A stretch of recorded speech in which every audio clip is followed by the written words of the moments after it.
ایک مرتبہ آپ دوران پیرا کتنی بڑی سلطنت تھی، لیکن مدینے کی گلیوں میں رات کو گشت کرتے ہیں، ایک محلے سے آپ کا گزر ہوا اور ایک ماں بیٹی آپس میں، ماں کہہ رہی ہے بیٹی کو کہ دودھ میں پانی ملا دو، بیٹی کہتی ہے کہ دور حکومت ہے فاروق اعظم کا، ان کا یہ اعلان ہے کہ ملاوٹ جو کرے گا اس کو سزا دی جائے گی۔ تو ماں نے کہا کہ فاروق اعظم رات کو دیکھ تھوڑے رہے ہیں؟ آپ نے فرمایا، اس بیٹی نے ماں سے عرض کیا کہ اماں گو وہ دیکھ نہیں رہے، لیکن انہوں نے ایک قانون بنایا ہے، ایک ضابطہ اخلاق بنایا ہے، ہمیں کم از کم اس ضابطہ اخلاق کی پاسداری کرنی چاہیے۔ اور فاروق اعظم باہر کھڑے سن رہے۔ صبح جب ہوئی تو فاروق اعظم رضی اللہ تعالیٰ عنہ، جن کا رعب اور دبدبہ اتنا تھا کہ پوری کفر جو ہے وہ تھر تھراتا تھا، لرزہ براندام تھا، لیکن اس مرد درویش کی سادگی دیکھیں کہ روم کا ایلچی آتا ہے تو انہیں تلاش کرتا ہے کہ پریزیڈنسی ہاؤس میں ہوں گے، لیکن ایک درخت کے نیچے، کھجور کے درخت کے نیچے اپنی ہاتھ کا بازو کا سرانہ بنا کے آپ جو ہیں آرام فرما ہیں۔ دوستو، وہ تھے وقت کے حاکم جنہیں اللہ سے پیار تھا، اللہ کے رسول سے پیار تھا، اور انہوں نے حکومت کی اور دنیا پہ واضح کر دیا کہ حکومت کرنی ہو تو حضرت فاروق اعظم کے نقش قدم پہ چلو، تب کامیابی تمہارا قدم چومے گی۔ لیکن آج جو ہے وہی لوگ جنہوں نے پاکستان بنایا انہیں کافر تک کہا جا رہا ہے، اور حکومت ٹس سے مس نہیں ہوتی۔ وجہ کیا ہے؟ پریشانی کیوں ہے کہ جو اصل لوگ تھے، جو دیانتدار تھے، جو عبادت دار تھے، ان کو پسے پش ڈال دیا گیا، اور جو ڈاکو اور لٹیرے تھے انہیں آگے لایا جا رہا ہے، جس کی وجہ سے آج ملک جو ہے وہ اس دلدل میں پھنسا ہوا ہے کہ ملک قرضے تھلے دب گیا ہے۔ دوستو، میں عرض کر رہا تھا کہ اللہ والے جو ہیں، اور میں عرض کر رہا تھا کہ حضرت فاروق اعظم نے دوسرے دن صبح اس بیٹی کو، اس ماں کو بلایا اپنے دربار میں، اور اپنے بیٹے سے کہا کہ یہ بیٹی جو ہے یہ دیانتدار ہے، اخلاق حسنہ، اس پہ ناز کرتے ہیں۔ اس نے رات کو ماں سے یہ کہا کہ پانی جو ہے یہ دودھ میں نہیں ملانا۔ ماں کہہ رہی تھی کہ بیٹی دودھ ملاؤ، فاروق اعظم دیکھ نہیں رہے، لیکن اس بیٹی نے جو جواب دیا وہ سنہری حروف سے لکھنے کے قابل ہے کہ بیٹی ماں سے کہہ رہی ہے کہ اماں جان، فاروق اعظم نے ایک ضابطہ اخلاق مرتب کیا ہے، اعلان کیا ہے کہ ذخیرہ اندوزی نہ کرو، ملاوٹ نہ ڈالو، اور اس وجہ سے میں پانی نہیں ملانا چاہتی کہ کل قیامت کے دن مجھ سے پوچھا جائے گا کہ جب ایک بات خلیفہ وقت نے اعلان کر دیا اور تم پھر اس خلیفہ وقت کی بات کو تم نے کیوں نہیں مانا۔ بے شک اپنے بیٹے سے کہا، بیٹا مجھے یہ بیٹی پسند ہے، تو اس کے ساتھ نکاح کر۔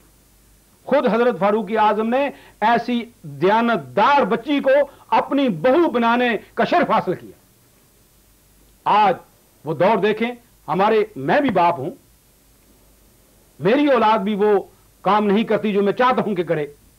اسی طرح آپ اپنے حلقے میں دیکھیں کہ آج ہماری اولادیں نافرمان کیوں ہیں، کہ ہم خود چونکہ اللہ اور اللہ کے رسول کی تابعداری نہیں کرتے، اور جب تک میں آپ سب اللہ اور اللہ کے رسول کی تابعداری نہیں کریں گے اس وقت تک ہماری اولادیں ہماری فرما بردار نہیں ہوں گی۔ یہ نوٹ کر لیں۔ اور حقیقت بھی یہی ہے کہ جنہوں نے اللہ اور اللہ کے رسول کو منا لیا، ان کی تابعداری کی، ان کے نقش قدم پہ چلے، ان کی اولادیں بھی صحیح ہیں، وہ ماں باپ کی فرما بردار ہیں، بیٹیاں ماں کی فرما بردار ہیں، بیٹے باپ کے فرما بردار ہیں۔ لیکن جو اللہ اور اللہ کے رسول کی تابعداری نہیں کرتا، اولاد ان کی نافرمان ہے۔ آپ اس نظریے کو دیکھ لیں، اپنے گھروں کو ماحول کے دیکھیں، مائیں اپنی بیٹیوں کی طرف دیکھیں، باپ اپنے بیٹوں کی طرف دیکھیں، یہ حقیقت ہے، اس سے جٹلایا نہیں جا سکتا۔ دوستو، اللہ والے جو ہوتے ہیں وہ اللہ والے ہوتے ہیں، اور انہوں نے اللہ کا ذکر کر کر کے جو اللہ اور اللہ کے رسول کی بات ان تک پہنچی ہے، جو ان کو پیر و مرشد نے عطا کیا ہے، اس پہ انہوں نے ڈٹ کے جو ہے اس پہ ڈٹ گئے اور اس پہ چل نکلے۔ یہی وجہ ہے کہ کامیابی نے ان کے قدم چومے۔ اور حضرت مائی رابعہ بصری رضی اللہ تعالیٰ عنہا ایک عورت ہیں۔ میں اپنی بہنوں کو بھی یہ پیغام دینا چاہتا ہوں کہ وہ دیکھیں، ایک عورت ہیں اور انہوں نے کمال درجے کا مقام حاصل کیا۔ اور کیوں حاصل ہوا؟ کہ انہوں نے اللہ کو اور اللہ کے رسول کو منا لیا، اللہ اور اللہ کے رسول کی تابعداری کی اور اپنے پیر و مرشد کے حکم پہ چل کے اللہ کو راضی کر لیا، اور جب اللہ راضی ہو گیا تو اللہ اللہ کرتے کرتے آپ کی زندگی جو ہے آخری ایام میں آ جاتی ہے، اور ان کی آنکھوں کا نور چلا گیا، پاؤں میں قوت گرفت نہ رہی، پاؤں میں قوت رفت نہ رہی اور بازو میں قوت گرفت نہ رہی، چلنے سے بھی قاصر ہیں، پکڑنے سے بھی قاصر ہیں، آنکھوں کا نور جواب دے گیا۔ تو عظیم صاحب وہ عظیم سیدہ رابعہ بصری رضی اللہ تعالیٰ عنہا بارگاہ خدا بندی میں عرض پیش کرتی ہیں۔ مانگا کس سے مانگا؟ اللہ سے، سبحان اللہ، اور عرض کی آج ہماری نگاہیں یہی تو وجہ ہے، دنیا داروں کی طرف ہے نا، دنیا داروں سے طرف ہے، ملکوں سے مانگتے ہیں، بالکل ملکوں سے قرضہ مانگتے ہیں۔ دوستو اگر اللہ سے مانگو تو اللہ آپ کو غنی کر دے۔ مائی صاحبہ بارگاہ خدا بندی میں عرض پیش کرتی ہیں، الہ العالمین، اے پروردگارا بندہ نوازا، ساری زندگی میں نے تیری تسبیح، تیری تعلیل، تیرا ذکر کرتے کرتے گزار دی، راتیں تیری محبت میں گزاری، دن تیرے محبت میں گزارے، راتیں جو ہیں وہ قیام میں گزاری، دن سیام میں گزارا، ساری زندگی تو میں نے اس طرح بسر کی۔ مولا کریم اب بوڑھی ہو چکی ہوں، اب کمزور ہو چکی ہوں، آنکھوں کا نور جواب دے گیا، پاؤں میں قوت رفت نہ رہی، بازو میں قوت گرفت نہ رہی، اتنی کمزور ہو چکی ہوں کہ چلنے پھرنے سے قاصر ہوں، لیکن ایک تمنا جو ہے وہ دل میں باقی کی باقی ہے، تو قادر کریم ہے، تو قادر مطلق ہے، مجھے قوت عطا فرما کہ میں چل کے تیرے کعبے کی زیارت کر سکوں اور طواف کعبہ کر سکوں۔ ایمان والو غور کرو، کہاں بصرہ، کہاں مکہ المکرمہ، مائی صاحبہ کی عرض اللہ تعالیٰ منظور فرماتا ہے، اور اللہ تعالیٰ کعبے کو حکم دیتا ہے کہ جہاں میری بندی بصرہ میں موجود ہے، وہ چلنے سے قاصر ہے، وہ چل پھر نہیں سکتی، کمزور ہو چکی ہے، میرا ذکر کر کر کے اس نیج پہ پہنچی ہے کہ اب اس کی قوات جواب دے چکے ہیں، اے کعبہ تو جا اور جا کے اس کا طواف کر۔ غور کرو، ایک اللہ کی نیک بندی جس نے اپنے رب کو، اپنے رسول کو راضی کر لیا، آج کعبہ معظمہ اس کا طواف کر رہا ہے۔ بے شک اللہ فرماتا ہے کہ رابعہ تو انتظار کر، تو دیکھ کہ ہوتا کیا ہے۔ ایمان والو اللہ کی وہ نیک بندی مرکز نگاہ بنی ہوئی ہے اور کعبہ معظمہ مائی صاحبہ کا طواف کر رہا ہے۔ اللہ فرماتا ہے جو میرے ہوگے کائنات ان کی ہوگی، اور جو رسول اللہ صلی اللہ علیہ وسلم کے تابع دار ہوگی، دو جہان سے وہ بے نیاز ہو گئے۔ یہ شان ہے اللہ والوں کی، جو اللہ والے ہوتے ہیں اپنا تن من دن جو ہے اللہ کے لیے وقف کر دیتے ہیں، حلال روزی کماتے ہیں، آرام کی طرف ان کی نگاہ نہیں جاتی۔ یہی وجہ ہے کہ وہ لوگ کامیاب اور کامران ہیں۔ آج انگلینڈ میں بسنے والے، چاہے وہ پیر ہیں، چاہے وہ مولوی ہیں، چاہے وہ قاری ہیں، چاہے وہ حافظ ہیں، چاہے وہ کوئی عام مسلمان ہے، دوستو اگر چاہتے ہو کہ یہ حق اور حلال کی بات جو ہے ہمارے اندر لقمہ جائے تو حلال کا جائے، حرام کا شبہ تک نہ ہو، تو پھر ہماری زندگی میں انقلاب آ سکتا ہے۔ اگر ہم یہ چاہتے ہیں کہ زندگی میں انقلاب آئے، ہمارے بچے ہمارے فرما بردار بنے، ہماری بیوی ہماری فرما بردار بنے، تو اس کے لیے حلال کا لقمہ اندر داخل کیجئے، حرام سے اجتناب کیجئے، تب جا کے کامیابی ہوگی اور ہماری عزت بہار ہوگی۔ آج پوری دنیا میں مسلمان ذلیل و خوار ہو رہا ہے، اس کی وجہ صرف یہی ہے کہ ہم نے حلال اور حرام میں تمیز چھوڑ دی، اور ایک حرام کا لقمہ اگر اندر چلا جائے تو 40 دن کی عبادت اللہ تعالیٰ قبول نہیں فرماتا۔ عظیم صاحب وجہ کہہ رہے ہیں، اور پھر آپ دیکھیں کہ یہ صدقہ کیا ہے، یہ غریبوں کا حق ہے۔ آج تو سبھی یہ صدقہ خیرات لے لیتے ہیں۔ خیرات کیا ہے؟ یہ غریبوں کا حق ہے۔ میں الحمدللہ دعوے سے کہتا ہوں کہ جو یہاں برطانیہ میں چاہے وہ پیر ہیں چاہے علماء، ان کو نہ صدقہ لگتا ہے، نہ زکوٰۃ لگتی ہے، نہ خیرات لگتی ہے، اس لیے کہ یہ سب صاحب استطاعت ہیں۔ یہ جو ہاتھ پھیلا رہے ہیں، میں نہیں سمجھتا کہ کس نوعیت سے یہ ہاتھ پھیلا رہے ہیں۔ اللہ تعالیٰ ان کو مجھے صحیح صراط مستقیم عطا فرمائے، اور ہم جو یہ مال لیتے ہیں اللہ کے دین کے لیے وقف کریں، اور ان غرباء کے لیے وقف کریں جو یتیم ہیں، مسکین ہیں، جن کے پاس جھونپڑی تک نہیں، کھانے کے لیے کھانا نہیں، پہننے کے لیے لباس نہیں، ان کو دیں، تب جا کے کامیابی ہمارا قدم چومے گی۔ اور یہ کام جو ہے اللہ والے کرتے ہیں، اور اللہ والوں کے پاس جو کچھ بھی آتا ہے وہ تقسیم کرتے جاتے ہیں، وہ اپنے پاس جمع نہیں رکھتے۔ اور میں نے یہ مثال حضرت مولا علی مشکل کشا شیر خدا تاجدار حل عطا کی پہلے بھی میں نے کسی موقع پہ عرض کی تھی کہ حضرت مولا علی رضی اللہ تعالیٰ عنہ وہ تاجدار کائنات ہیں کہ آپ کے پاس صرف افطاری کے لیے واہ واہ سبحان اللہ تھوڑا سا چند کھجوریں ہیں یا ایک لقمہ ہے، سائل نے آ کے دروازے پہ ناک کی، آپ نے دن بھر روزہ رکھا اور 3 دن سے یہی معمول چلا آ رہا تھا، جب دستک ہوئی تو سائل نے سوال کیا میں بھوکا ہوں، سبحان اللہ تو سبحان اللہ. آپ نے خود نہیں کھایا بلکہ اس سائل کو عطا کر دیا. کیا شان ہے یہ ہے مولا علی کی، مولا علی جو سادات کے سردار ہیں، ان کا شیوا تو یہ ہے. لیکن آج آپ 4 دانگے عالم میں دیکھیں کہ ہمارے ساداتوں کی کیا طریقہ کار ہے. اللہ تعالی ہمیں حضرت مولا علی مشکل کشا کے نقش قدم پہ چلائے، آمین آمین ثم آمین. حسنین کریمین کا صدقہ عطا فرمائے. دوستو اصل میں محبت وہی ہے جو اللہ سے ہو، اللہ کے رسول سے ہو، صحابہ کرام سے ہو اور اہل بیت اعظام سے ہو، اولیاء اللہ سے ہو. یہ محبتیں اللہ تک پہنچاتی ہیں سبحان اللہ. اور یہ محبت جب پیدا ہو جائے تو پھر آدمی کسی چیز پہ ڈاکہ نہیں مارتا. بے شک ڈاکے اسی وقت لگائے جاتے ہیں جب یہ محبتیں دل میں موجود نہ ہوں. جب تک اللہ کی، اللہ کے رسول کی، اللہ کے ولیوں کی، صحابہ کرام کی، اہل بیت نبوت کی محبت ہمارے دلوں میں موجزن ہے، ہم جو ہے کبھی غلط راستے پہ نہیں جا سکتے. اور یوں دیکھ لیجئے جو غلط راستے پہ جا رہے ان سے یہ نسبت کٹی ہوئی ہے یا محبت ان کی سلامت نہیں ہے. ہمارے ساتھ ایک کال ہے، میں کال لینا چاہوں گا. السلام علیکم. جی وعلیکم السلام. جی میری بہن. ہاں جی میں بابی جی بات کرنی ہے.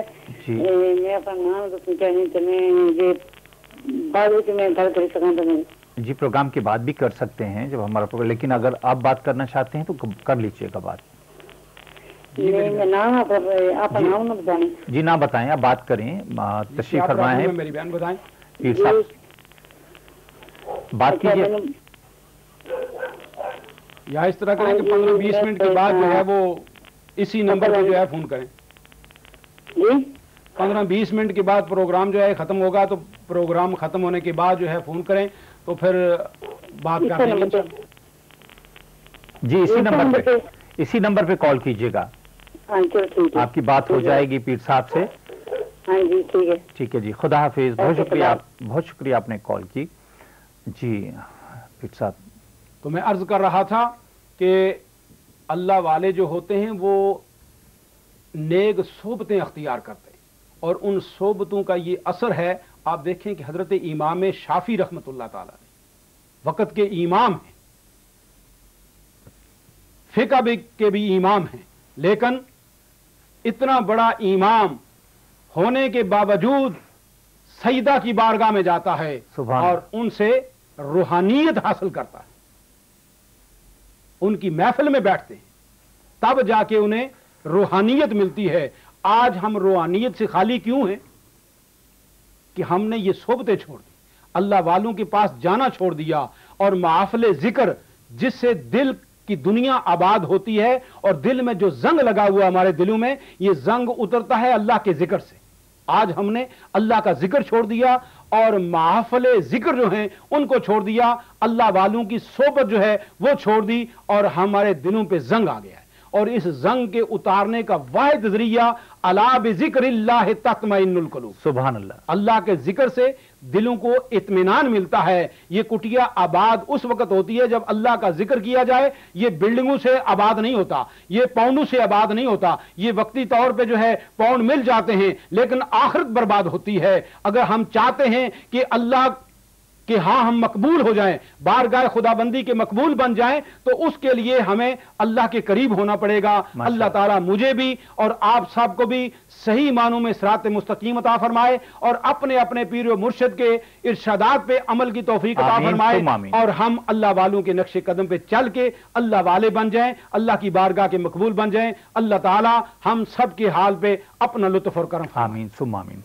ناظرین ابھی آپ ہمارا پروگرام دیکھ رہے تھے روحانی بابا. وقت ہمیں اجازت نہیں دے رہا کہ ہم اس پروگرام کو جاری رکھیں. ماشاءاللہ بہت اچھی باتیں کی آپ نے جناب پیر محمد حنیف نقشبندی صاحب. دل کی اتھا گہرائیوں سے آپ کا مشکور ہوں کہ آپ ہمارے اسٹوڈیو میں تشریف لائے اور دل کی گہرائیوں سے حق اور سچ کی بات آپ نے کہی. اپنے میزبان عظیم ملک کو